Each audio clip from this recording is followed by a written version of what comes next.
Reeve, BBC Look North, Darlington.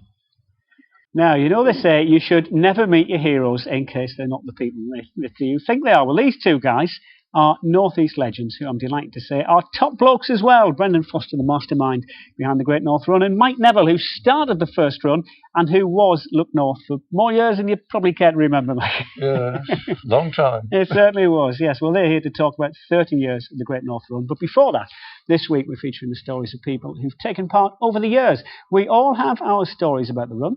As David Morrison reports, one man from Wallsend has memories of Look North helping him solve a rather unusual problem. It was 1985, and as the Great North Run approached, 15-year-old Chris Callaghan had a dilemma. His training was going well, then something nasty cropped up in the shoe department. I developed a verruca on me toe, I think it was, and was getting that treated. So it was quite painful, and I think maybe advised, to not run on it. Verruca, the runner's enemy. The dictionary defines it as a lobulated, hyperplastic, epidermal lesion with a horny surface. It's a pain in the foot to Great North runners like you and me. The wart, because that's what verrucas are, threatened Chris's run. Then Look North came to the rescue. It was advertised on Look North, and saying, if you've got any questions about the run, I've got a verruca, I'm just wondering what's the best way to work around it. So I put that in a little letter, popped it off. And that was that, until one fine day when Chris was lying in his bedroom, resting his toe. My mum and dad shouted us down. Had said Steve Cram's on the telly, and then suddenly the interviewer mentions my name.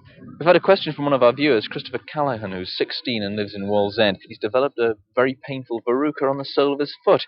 Well, obviously with a verruca, he can't run on it. Swimming's out of the question as well. With the help of that fresh-faced Steve Cram and a chiropodist, Chris went on to complete the Great North Run. This is him weaving through the field, putting the verruca behind him.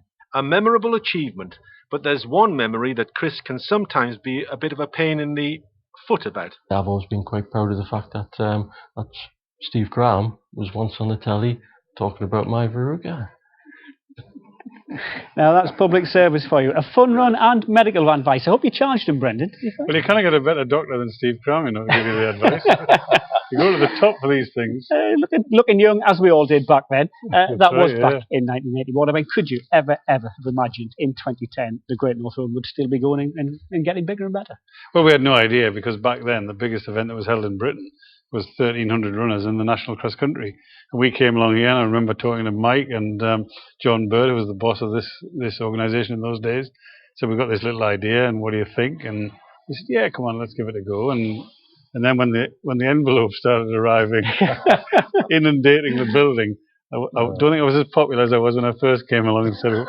I was going to say, Mike, because you BBC got involved in it, and Look North handled all the entries. They all came in, yes. Took over the hospitality room. That was quite ruinous, I thought. Yeah, it was amazing. Walking in every day, and there were sacks and sacks and sacks. I thought, well, that must be it, the first day. And you come in the next day, and there are sacks and sacks and sacks. And all the girls, all the secretaries, all took it in turn. They would crowd into one room, and they would open them all, and they would answer them all and do whatever was necessary. It was quite an astonishing period. It must have been. Nobody, including Brendan, had expected that many entries, I don't think. No. Well, it was because Mike was on the telly every night saying, why don't you do it? Yeah, and he's such a popular man. Oh, you were in those days. Still is. Can I leave? And you got to fire the gun and start the first race. I did. That was very exciting, actually. I mean, I should have realised the noise it would make, but in actual fact, the crowd almost deafened it. And they're great. The army guys were absolutely tremendous. Yeah. What I do remember about that, I was wearing what I thought was a very smart leather jacket that it turned out everybody hated. I don't know why. I loved it. You're always very fashionable. Brendan, I understand. I mean, the Great North Run is a title. It's a name that's known worldwide now. But originally you thought about calling it the Geordie 5000 because you thought you might get 5,000 entrants. And the reason we didn't call it something like that was because we thought that was a bit overambitious. The 5,000. So we killed that idea. And I mean, nobody could have envisaged what it was going to turn out to be. And, it's grown and grown. I mean, this year there were 100,000 applications for 50,000 places. So thank goodness we didn't have them all shipping into the office and filing them, because there's new technology these days. Now, I think you had 20,000 entrants, about 10,000 finishers in that first one. Can I just say, 1981, there it is. Got the T-shirt. I was one of the ones who finished. Day after my 20th birthday. What a way! I couldn't go out and have a drink on my birthday because I was running the Great North Run the next day. Well, you should keep that and preserve it. It's a collector's item. It's a bit of a snug fit these days, as you can imagine. And Mike, you actually made a programme that night as well. You started the race, sailed down the river, and then got a helicopter back to it. BBC's not like that these days. Brendan and I came back by helicopter. We're going to be on the air at 5:30, I think. And of course, film and what have you was coming in from every part of the run. And we got into the studio, the two of us, and nothing was ready. And we were discussing what we would do if there was no film. So, well, just talk to each other. Yeah, we'll have a chat. And I think it was about a minute to go, or less, than the film went into the machine. And somebody came in with the first script. And when I was reading that, the bit of film came up. Somebody else crawled in on the floor with another script.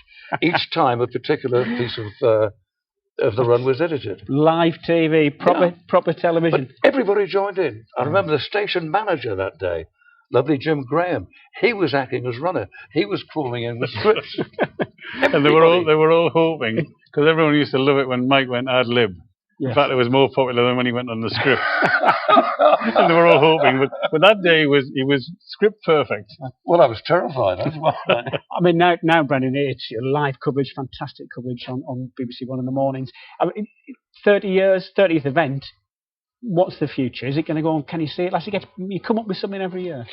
Well, it's partly our responsibility to make sure that it continues into the future. And somebody sitting in this studio in 70 years' time saying, we're looking forward to the 100. We probably won't be around, but in the 100, Mike might. The 100th Great North Run will be one to look forward to. You can run in that one, Jeff. And Mike, you were in at the start. I mean, how proud are you that you helped launch I am immensely proud. I'm proud of being involved with the Great North Run, the very first one. And I'm proud of the work that BBC North East did in it. And all the people in BBC North East at the time, who all joined in with tremendous enthusiasm. And I'm deeply proud. Well, I'm proud I've got the chance to interview two of my heroes on Look North as well. Gents, absolute delight. Thanks for joining. Thanks a lot, Jeff. Thank you. Right, on to the rest of the sport now. Katie, take it away. Thanks so much. I was gripped by that, by the way. Fantastic.